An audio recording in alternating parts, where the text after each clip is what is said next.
मुख्यमंत्री देवेंद्र फडणवीस आणि उपमुख्यमंत्री अजित पवार हे आज दिल्लीला बैठकीसाठी जात आहेत। दरम्यान एकनाथ शिंदे हे दिल्लीला जाण्याची शक्यता सध्या तरी कमीच आहे। देवेंद्र फडणवीस हे दिल्लीसाठी रवाना झालेले आहेत।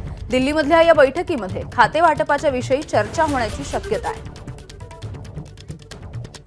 सोमेश कोलगे आमचे प्रतिनिधी आपल्याला अपडेट्स देत आहेत। सोमेश, ही एक महत्त्वाची बैठक मानली जाते, मात्र एकनाथ शिंदे जाणार नाहीयेत, नेमकं कारण काही कळू शकलेलं आहे का?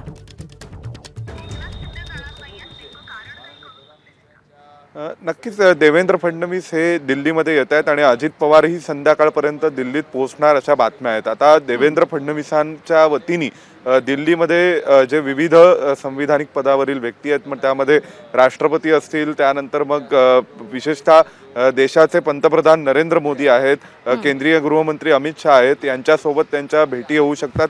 कारण आतापर्यंत जे मुख्यमंत्री झाले, म्हणजे ते मध्य प्रदेशचे असतील, राजस्थानचे असतील किंवा मग नायब सिंग सैनी हरियाणाचे मुख्यमंत्री असतील, त्यांनी मुख्यमंत्री होण्यापूर्वी नरेंद्र मोदींची अमित शहांची भेट दिल्लीत घेतली होती। त्यानंतर मग आता देवेंद्र फडणवीस हे मुख्यमंत्री होण्यापूर्वी त्यांच्या भेटी होऊ शकलेल्या नाहीत, तर कदाचित शक्यता आहे की औपचारिक भेटी इथे होतील आणि त्यासोबतच भविष्यामध्ये मंत्रिमंडळाचं वाटप, सत्ता वाटप याबाबत ही चर्चा होण्याची शक्यता नाकारता येत नाही।